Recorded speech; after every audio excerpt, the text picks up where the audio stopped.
Merci de nous recevoir chez vous avec ce sujet brûlant de l'actualité dont le gouvernement aurait bien voulu se passer main. C'est fait. Il ne manquait plus que ça. Se sont sans doute exclamés les acteurs de la majorité présidentielle marqués à la culotte par l'opposition à l'approche des grands tournants électoraux. Vous l'avez deviné, il s'agit de ce qu'on pourrait bien qualifier d'Akpona Gate. Cette déclaration d'acte de corruption présumée à plusieurs milliards de francs CFA faite au cours d'une réunion politique par le désormais ancien ministre de l'Énergie et de l'Eau, Paulin Akpona, sorte de réquisitoire à charge contre la gestion de son prédécesseur au portefeuille. L'imprudent a beau se confondre en regrets publics sur des chapeaux de roue, le ministre Paulin Akpona est aussitôt limogé. Pour être libéré de toute obligation de réserve afin que la justice fasse toute la lumière sur cette affaire, explique le porte-parole du gouvernement. Acte punitif plutôt d'un courageux lanceur d'alerte, jure et contre-attaque l'opposition. Le parti BR, dont le ministre Akpona partage les bancs avec son prédécesseur, qu'il a manifestement accablé, se désolidarise de ces accusations. Quelle portée politique l'affaire Akpona Gate pourrait-elle avoir sur son parti BR et comment s'organise d'ailleurs justement ce parti face au 2026 tout électoral? Nous recevons pour en parler sur ce plateau le député Ogouale Romaric, vice-président du BR, responsable de la communication au sein de son parti. Je suis accompagné dans cet exercice par Éric Guédénon de Canal 3. Éric. Ozias Soumavou, bonjour. Merci de votre fidélité à ce programme Focus qui reçoit, Ozias l'a mentionné, M. Romaric Ogouale, vice-président à la communication du parti Bloc républicain. M. Ogouale, bonjour. Bonjour Eric. Merci d'être avec nous ce matin. Merci. Eh bien, nous allons évoquer ce sujet qui fait la une de l'actualité, ce sujet relatif à l'un de vos camarades, justement. Je veux nommer l'ancien ministre Paulin Akpona. Nous allons y revenir dans le ventre de cette émission. Mais avant, nous allons évaluer le niveau d'organisation de votre formation politique dans la perspective des élections générales. Où en est le Bloc républicain dans sa préparation? Merci beaucoup, M. Guédénon.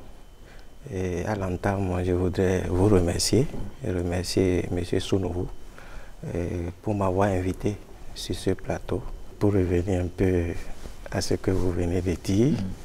Il faut dire que le BR se porte bien. L'affaire qui fait couler beaucoup d'encre et qui est d'ailleurs d'actualité et que les différents partis politiques se sont autosaisis. Au niveau du BR, nous considérons cette affaire comme une affaire très sérieuse au vu de notre ligne partisane.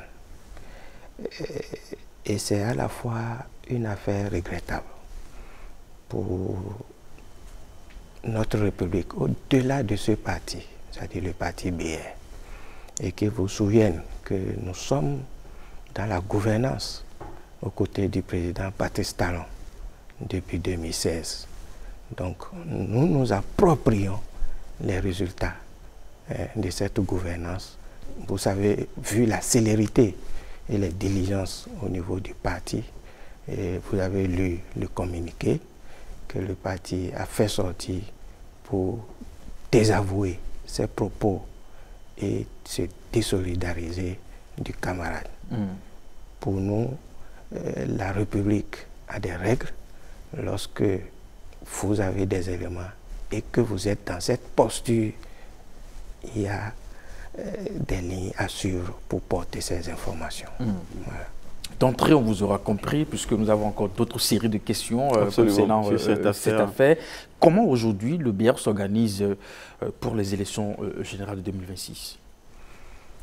Merci beaucoup. Il faut dire que nous travaillons au jour le jour pour affronter les élections générales de 2026.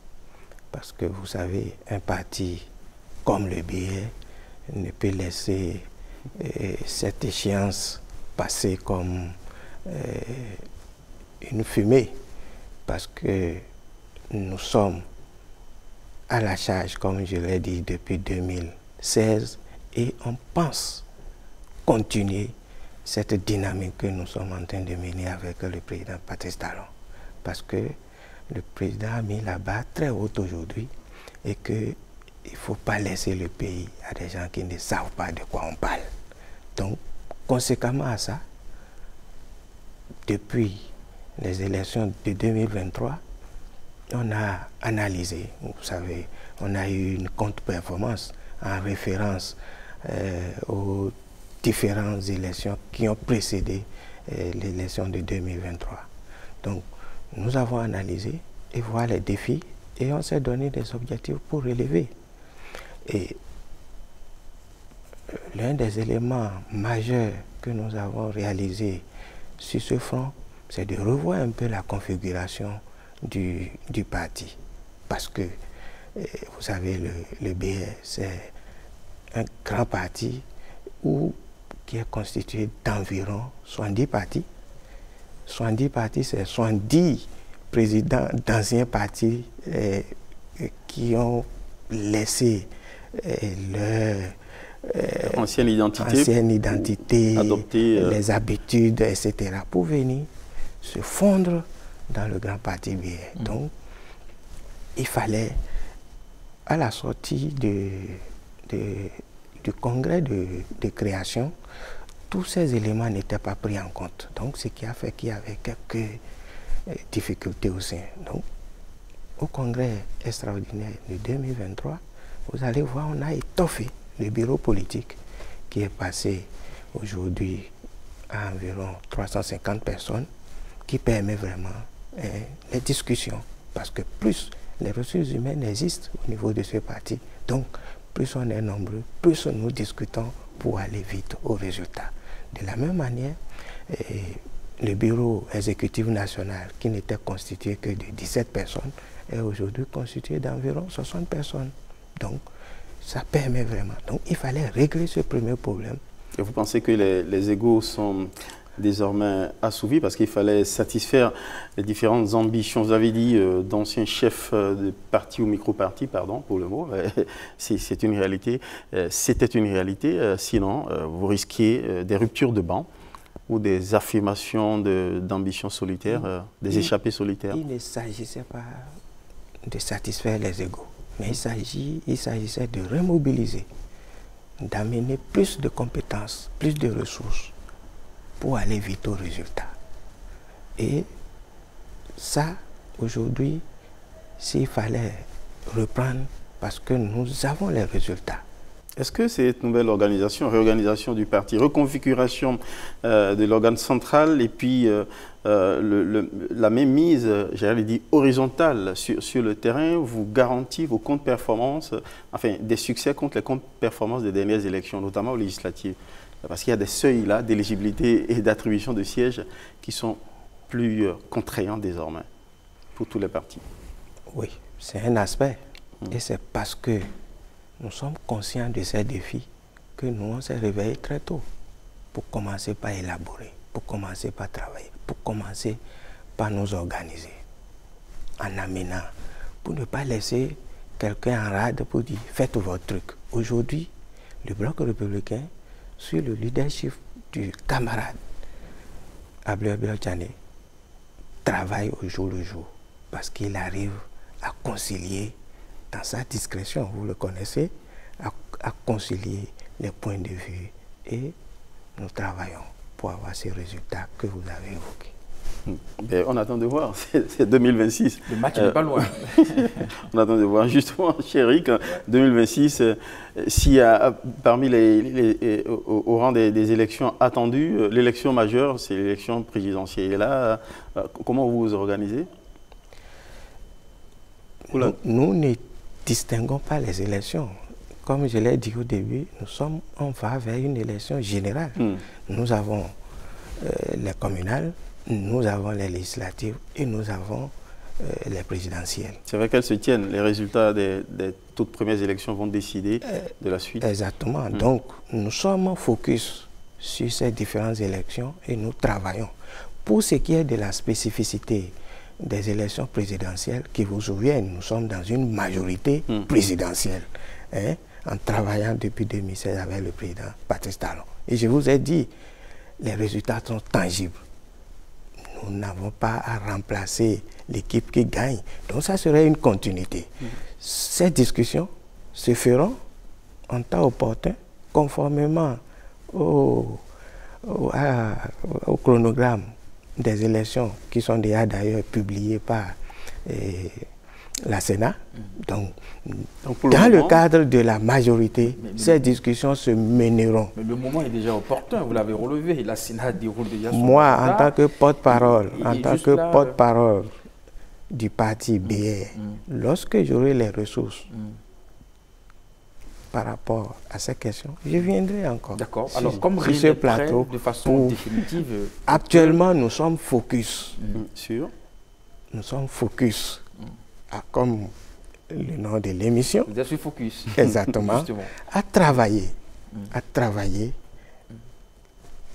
à renforcer les résultats élargir vos bases tangibles au niveau du gouvernement d'abord, et à travailler et à élargir nos bases. D'accord. Oui. Alors, puisque rien n'est prêt de façon, je dirais... Il n'y a pas de schéma défini. On peut se permettre de faire des hypothèses, justement. Alors, sur la table des hypothèses, quelles seraient les options du bloc républicain, notamment pour les présidentielles, par exemple?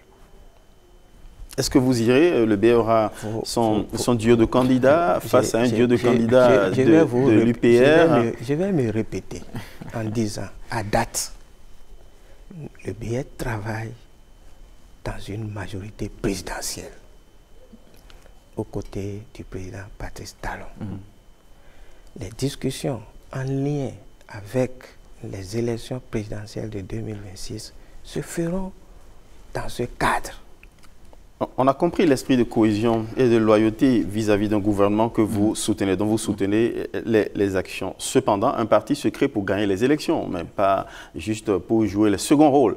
Donc on imagine que vous avez de l'ambition. Sinon, d'ailleurs, l'électorat ne vous créditerait pas de réelle volonté de prendre à main son destin. Alors, qu'est-ce qui se dessine? On parle d'hypothèses, mais pas de schéma définitif. Est-ce que vous avez sur la table toutes les hypothèses possibles? Avoir votre duo de candidats ou peut-être vous rallier à un duo de candidats d'un parti proche de vous? Je ne vais pas utiliser le terme qui n'est pas très élégant si à moi. Quand je vous dis, messieurs les journalistes, que nous allons continuer. On voit que vous ne voulez rien lâcher pour le moment. Quand je vous dis que nous allons continuer la charge que nous avons commencée depuis 2016, vous devez comprendre que le prochain duo président de la République sera BR, sera de la majorité présidentielle.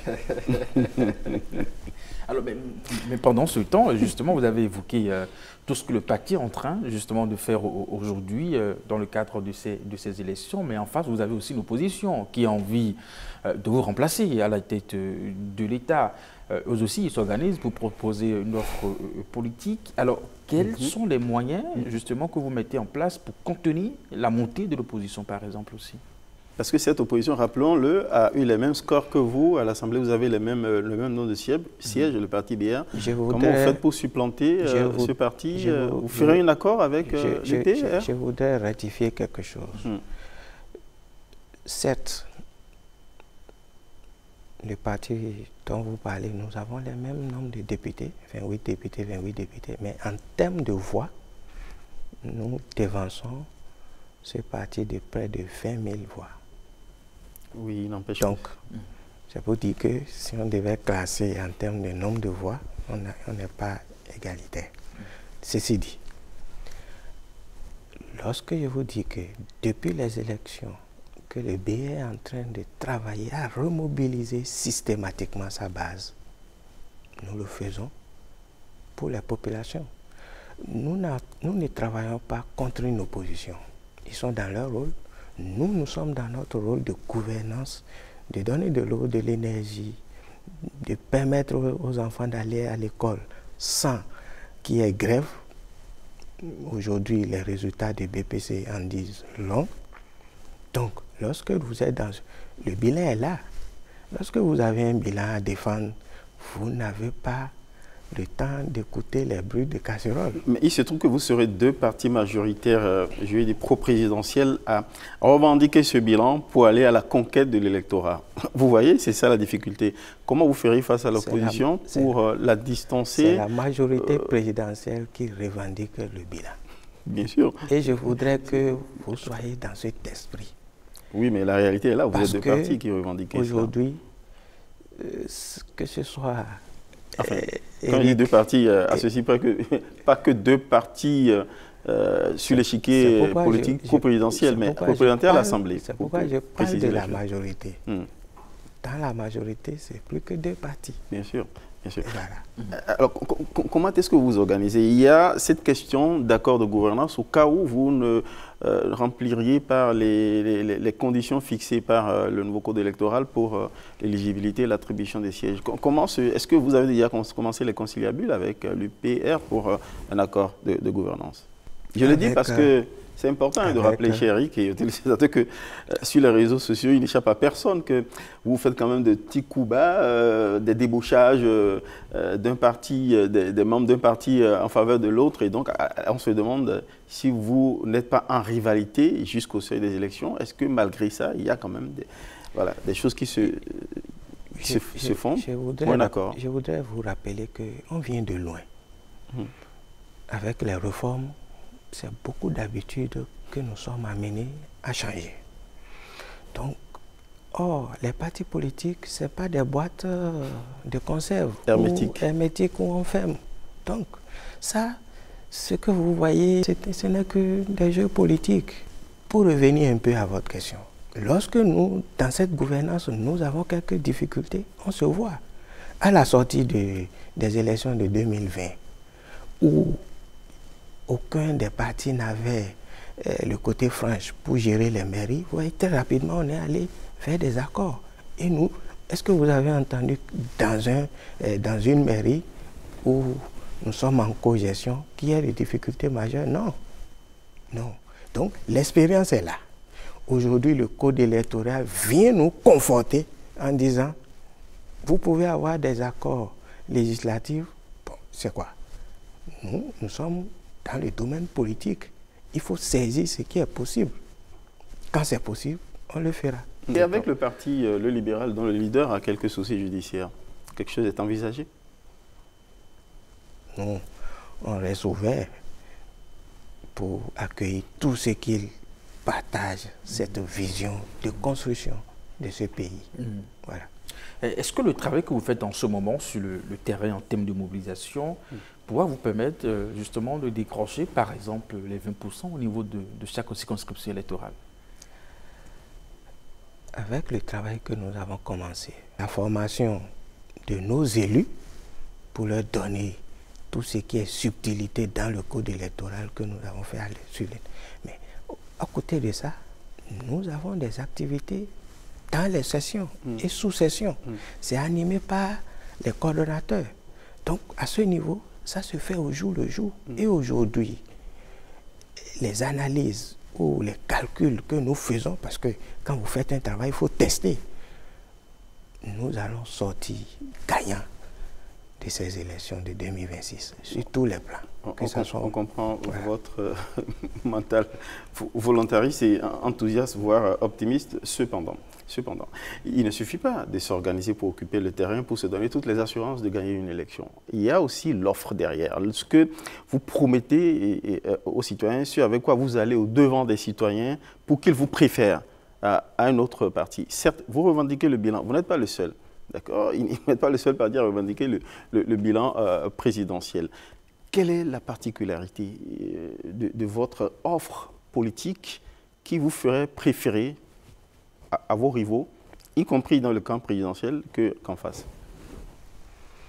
Sur ce point, nous mettons... Contre le BR. Sur ce point, nous mettons beaucoup l'accent sur les valeurs que nous partageons.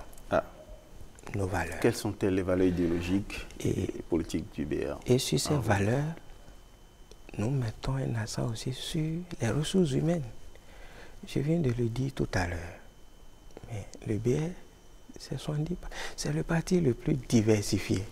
Et c'est cette diversité qui fait la qualité du BR, qui est aujourd'hui le parti le plus attrayant.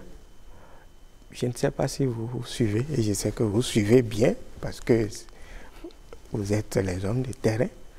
Il n'y a pas ce jour-là, mais ce week-end-là, qu'on ne reçoit d'adhésion, comparativement aux autres qui animent le terrain comme nous.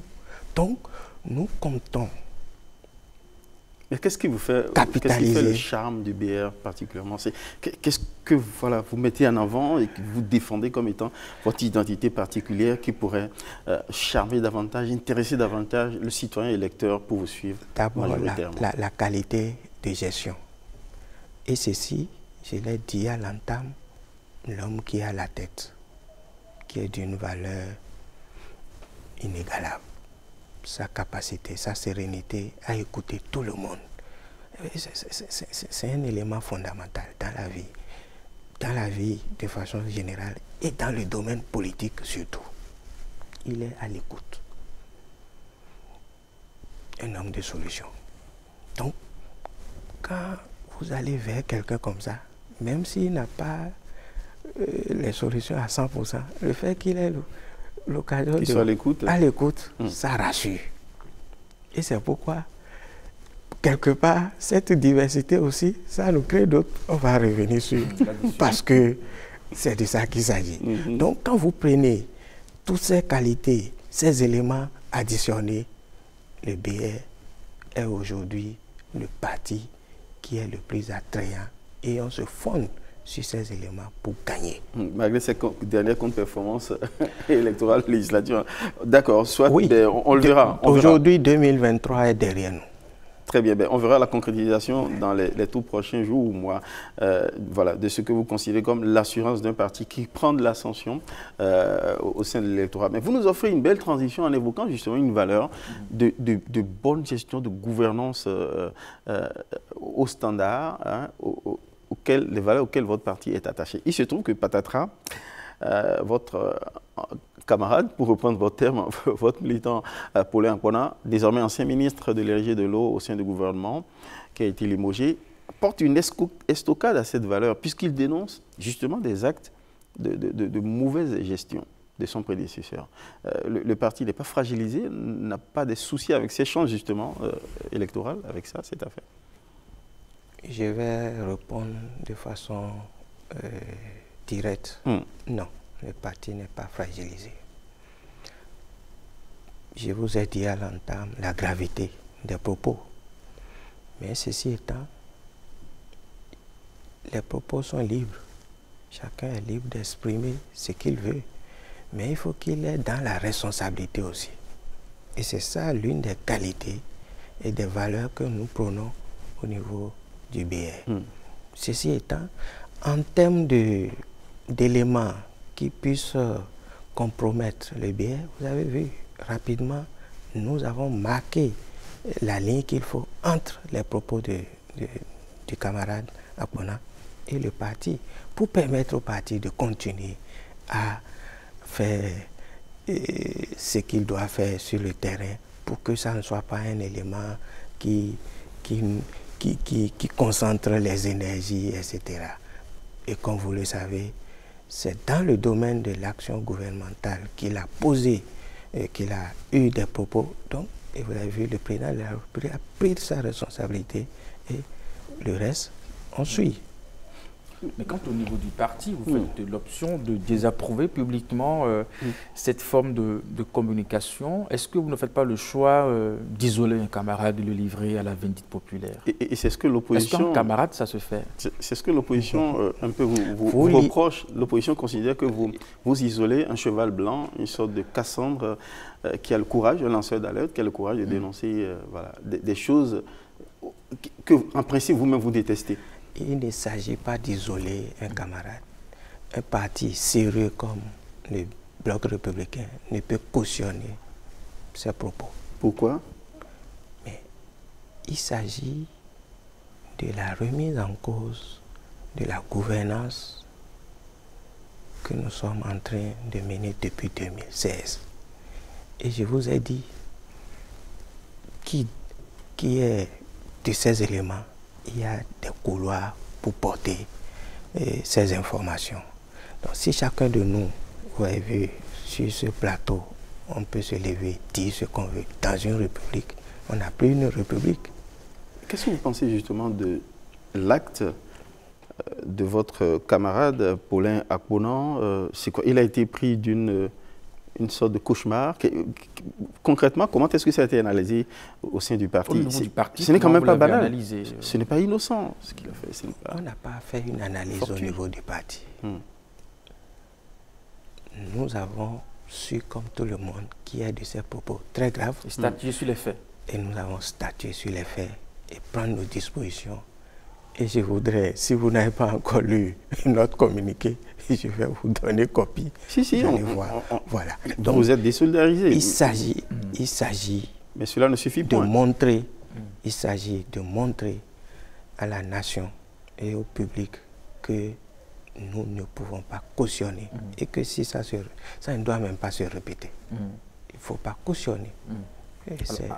Akponan n'est pas le premier, peut-être qu'il ne sera pas aussi le dernier à avoir une sanction de votre formation politique. Est-ce qu'avec ces sanctions que le parti inflige aux camarades, ça ne dénote pas d'un déficit de démocratie au niveau de votre formation politique en termes de liberté d'expression, de liberté d'action?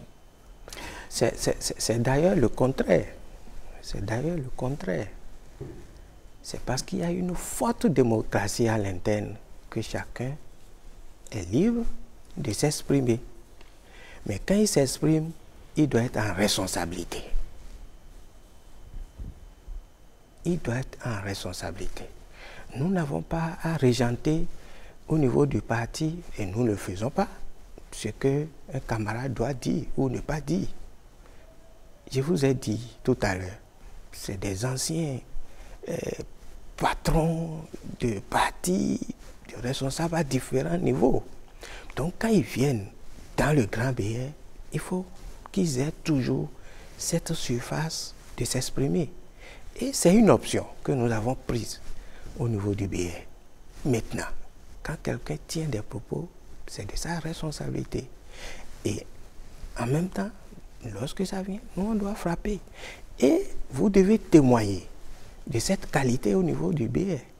Nous sommes les seuls partis à sanctionner fortement les camarades quand ils sont en déviance vis-à-vis des tests. Donc vous êtes un parti à sanction?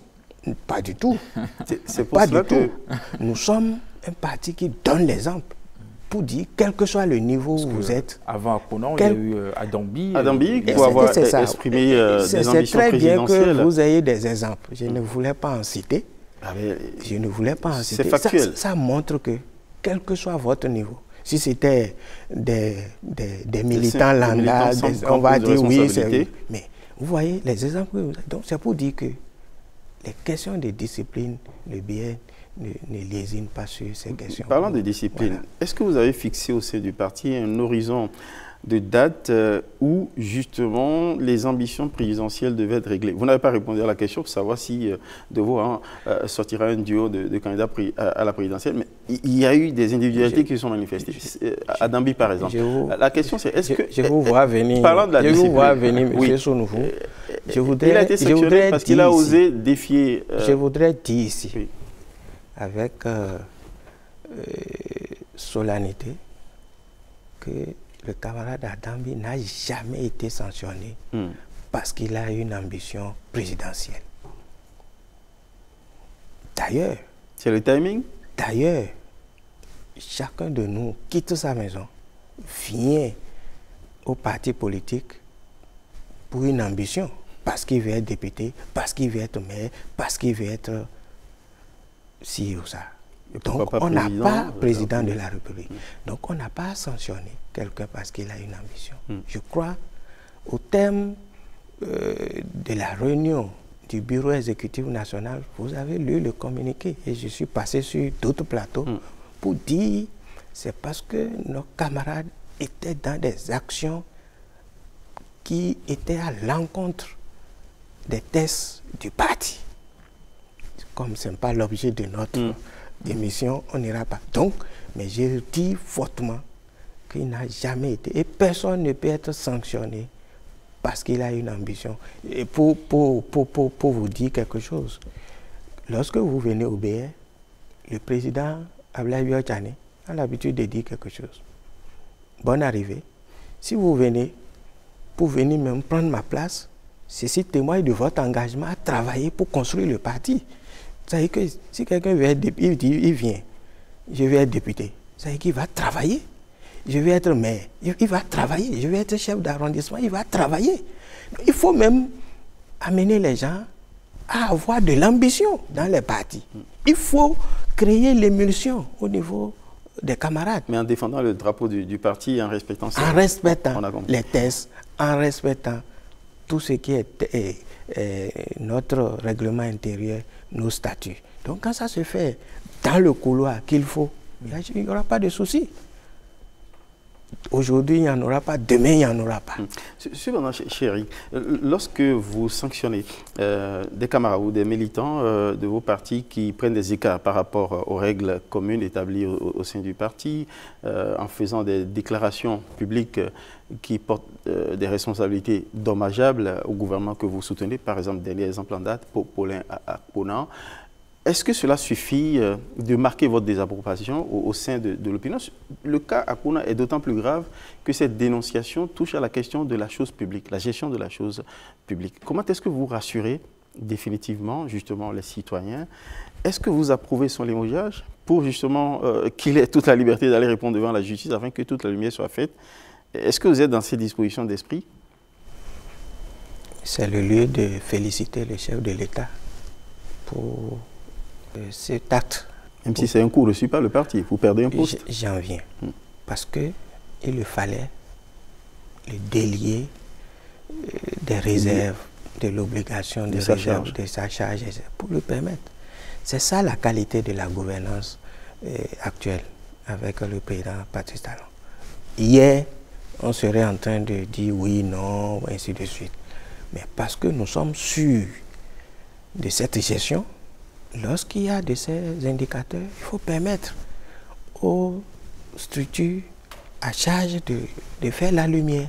Donc, au niveau du BR, comme vous le dites, nous, on ne se focalise pas sur cette question. Ce qui est des questions politiques en lien avec le parti, nous les avons déjà réglées. Donc, on suit le limogeage de Paulin Akpona vous soulage? Ce n'est pas un soulagement. Il faut permettre aux camarades d'aller justifier ses propos. On n'a pas à mettre autour de lui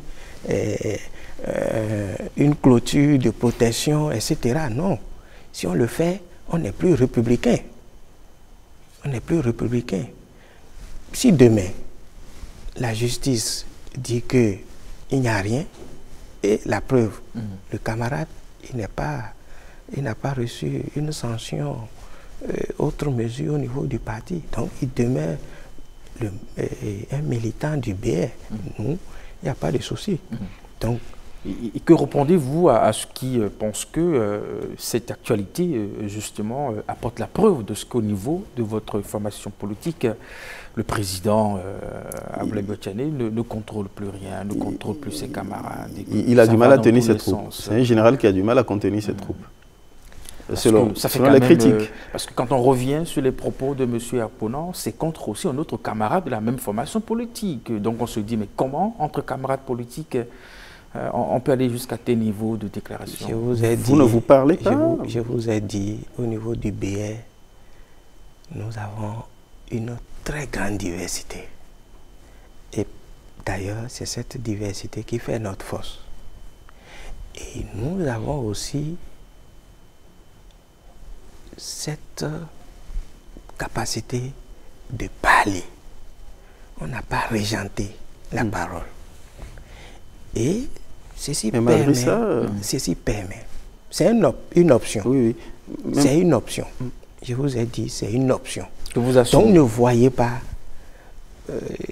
la capacité du président Abdoulaye Wade Tchani dans ça. C'est une option. Mais, lorsque vous choisissez d'aller Et d'agir, vous êtes responsable.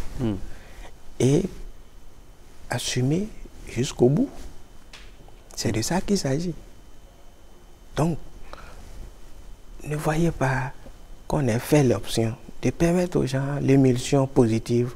Et lorsque nous sommes dans les relations humaines, il y a de ces petites situations qui arrivent. C'est notre capacité à gérer et à poursuivre notre marche qui est essentielle pour nous. Est-ce que vous avez été surpris au sein du BR par la sortie, la saillie médiatique de votre militant, Paulin Akpona?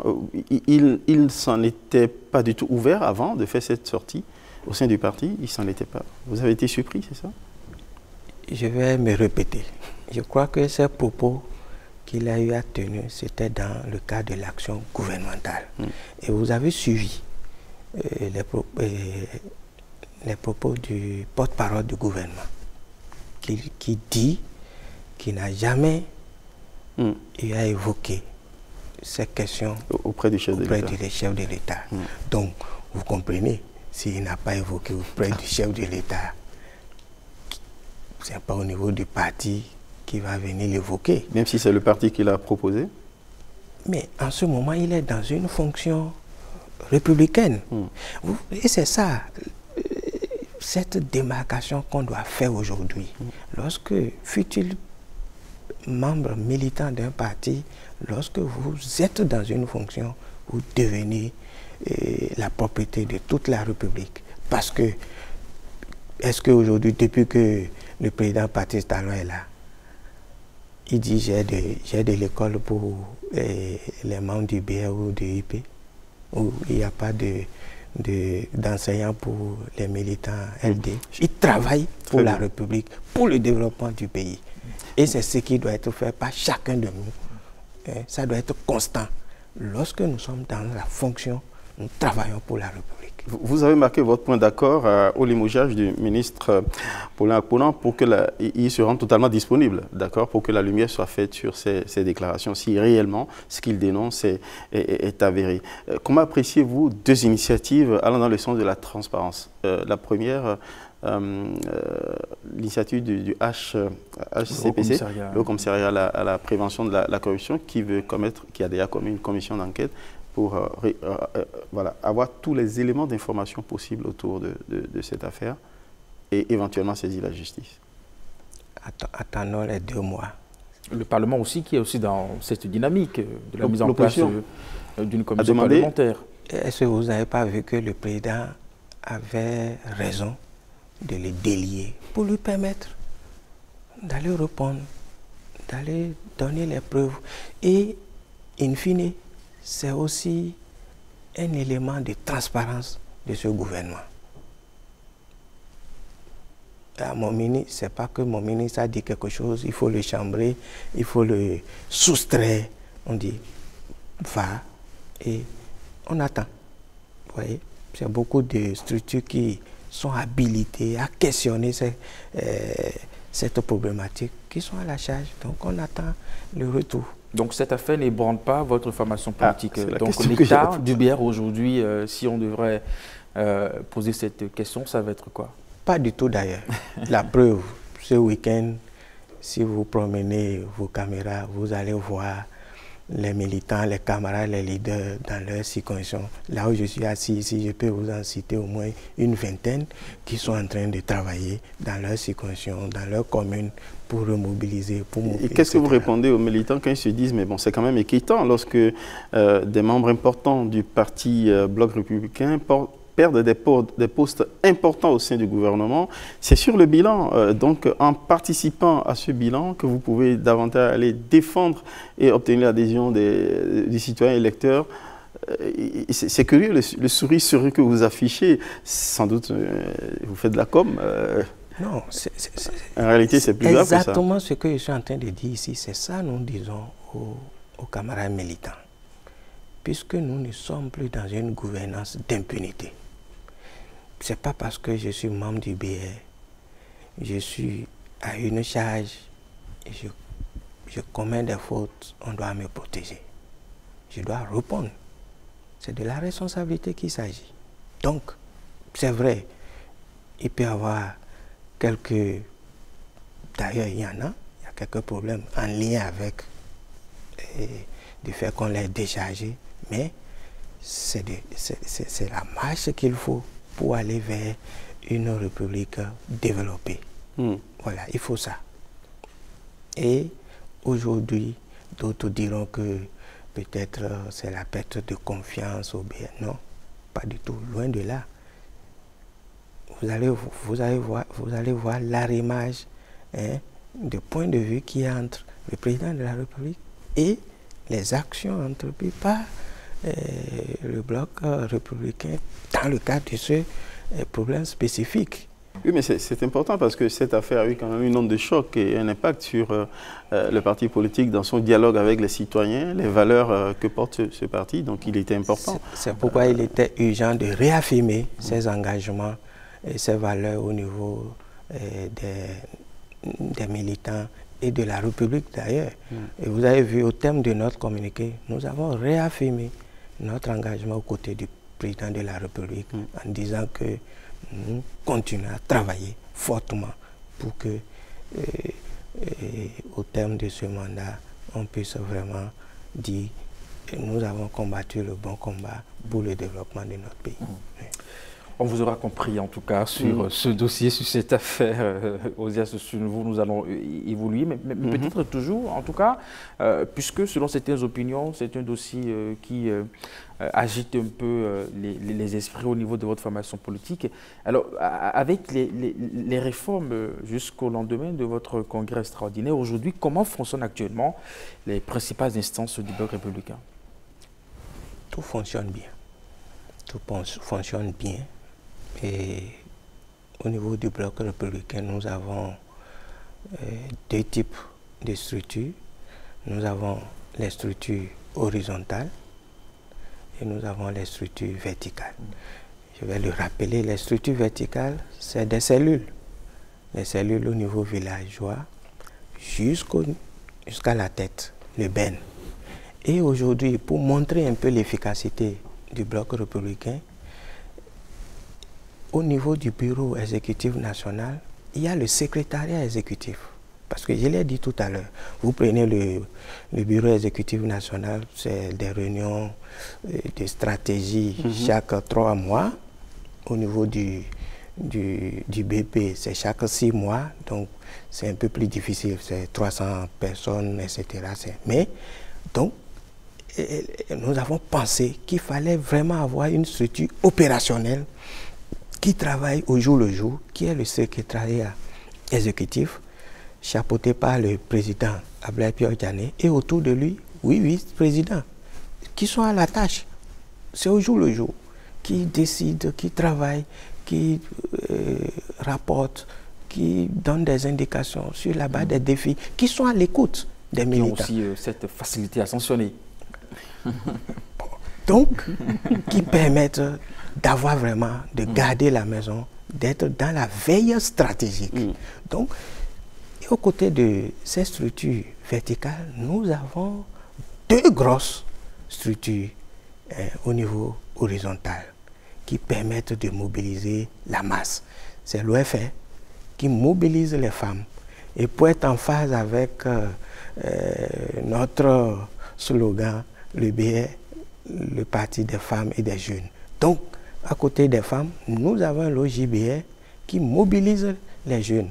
Vous ne pouvez pas trouver, en tout cas sur l'échiquier national, un autre parti qui ait ces organes, qui fonctionnent, qui travaillent au jour le jour. Et pour vous donner un peu l'OJBR, celui que j'ai l'habitude d'appeler le premier des jeunes du bloc républicain, c'est l'ambassadeur Naoum Bida. Vous voyez? Donc, c'est tout ce stationnel que nous utilisons pour vraiment booster la remobilisation. Booster la remobilisation, voilà. Avec sans doute des lieutenants qui rêvent d'ambition, certains sans doute présidentiels. Que feriez-vous? Est-ce qu'il est envisagé des primaires? Au terme de nos tests, des statuts, il y a des organes qui sont dédiés à travailler sur ces questions. Je vous ai dit... Mais c'est curieux qu'à quelque part des élections, il y a un silence radio. Ou c'est peut-être une stratégie. Vous n'avez pas envie de rendre public pour le moment. Je vous ai dit aussi qu'au niveau du parti, au niveau d'un parti politique, c'est des travaux en laboratoire. C'est des travaux de visibilité. Donc, ces organes qui sont dédiés... Vous êtes au labo actuellement. Ces organes les simulations sont en cours. Oui, ces organes qui sont dédiés à faire le job sont en train. Très bien. Pour vous dire que nous serons au rendez-vous des dates majeures. Une des dates majeures, c'est le 10 octobre. Une des dates majeures, c'est le 24 octobre. Donc, le BS serait au rendez-vous. Pendant que vous êtes au labo, en tout cas, dans la même ambiance, nous avons des ambitions qui s'expriment. Nous avons Daniel Eda qui s'est déclaré candidat, bien d'autres citoyens déjà qui sont déjà dans la compétition. Il ne reste que vous. Au terme du code électoral, ce qui doit être fait est connu. Pour vous rassurer, lorsque vous êtes dans une gouvernance, et que vous avez des résultats, vous n'êtes pas pressé. Vous êtes sûr de vos résultats. Oui, mais il s'agit de la rencontre d'un homme avec son destin. Quand il dit homme, c'est grand H. Voilà. Et aujourd'hui, il ne s'agit plus des hommes. Il s'agit des groupes, des équipes, des partis politiques. Mais on connaît la superpuissance d'un dirigeant. Mais que les partis confient. Parce que nous sommes ici trois. Tout le monde ne peut pas... le siège présidentiel, c'est un seul fauteuil. C'est peut-être vous qu'on nous cache, on ne sait jamais. Donc c'est un seul fauteuil. C'est un seul fauteuil. Donc, à un moment, les partis vont dire, voilà tel qui va nous représenter. Et celui-là ne serait que le porteur du projet de société du parti. Donc, ne voyons plus des individus, mais voyons les équipes. Et c'est pourquoi aujourd'hui, moi je suis convaincu que, parce que nous, au niveau de la majorité présidentielle, nous avons des résultats, on n'a pas peur. Même si on désigne un tampignon, le peuple béninois nous fera confiance parce qu'ils savent que nous savons faire le job. Ben, très bien, on attendra et on verra bien. Absolument. Chéri, on a qu'à remercier et remercier aussi nos téléspectateurs de la SRTB, de Bénin TV, de Canal 3 de nous avoir suivis. Merci à vous, surtout d'avoir accepté de venir opiner sur la marche de votre parti dans un contexte un peu compliqué, créé justement par l'un de vos militants, désormais ex-ministre, donc avec une perte de poste. Mais cela ne vous arrache pas le sourire. Vous affichez de la sérénité, même si vous nous privez de savoir ce qui se dessine par rapport à votre duo fétiche. Ainsi va la dynamique républicaine. Merci, chéri. Merci à vous, Ozias. Merci, monsieur le vice-président. Merci beaucoup. Merci de nous avoir suivis. À bientôt.